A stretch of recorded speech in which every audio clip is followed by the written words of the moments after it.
Bismillahirrahmanirrahim. Assalamualaikum warahmatullahi wabarakatuh.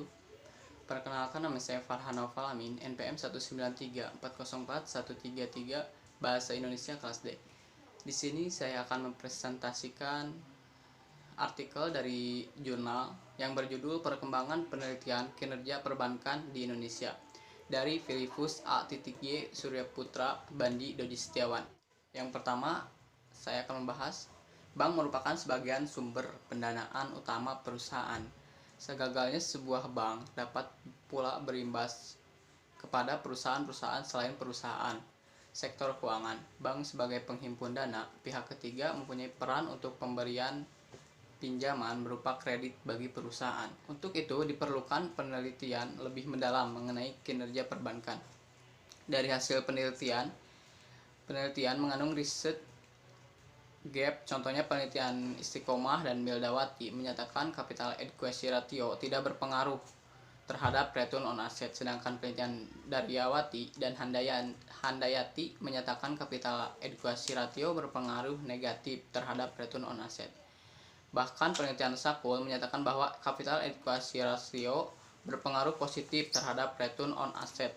Berdasarkan salah satu contoh riset gap tersebut, menarik untuk diteliti kembali tentang kinerja perbankan baik dari sisi antecedent maupun konsekuensi.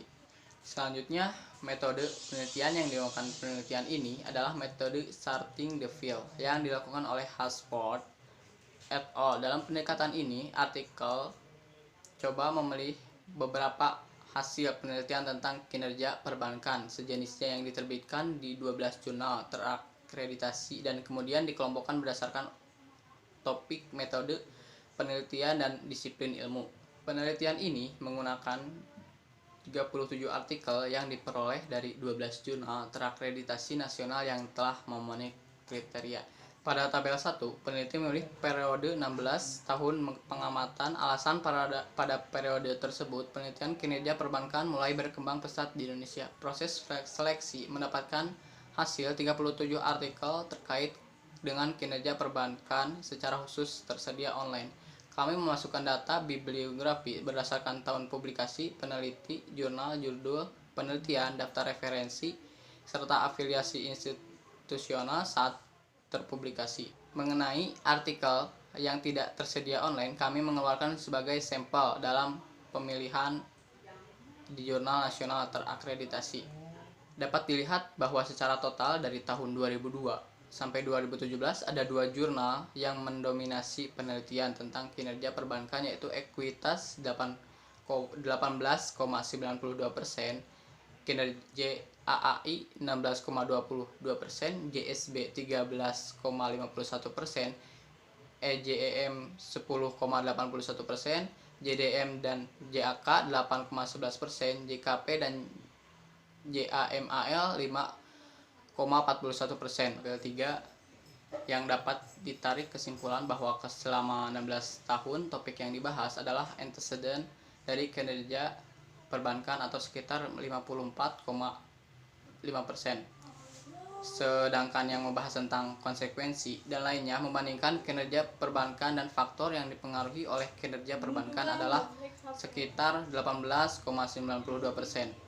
Dan yang membahas tentang kombinasi antara antecedent dan konsekuensi adalah sekitar 2,70%.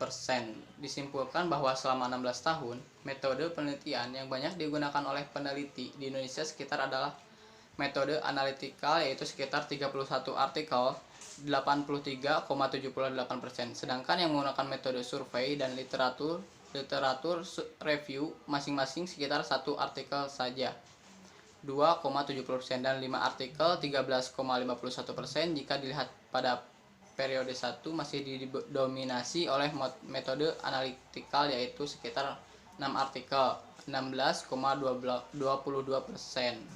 Sekian presentasi yang dapat saya sampaikan. Bila ada kata-kata salah, mohon maaf.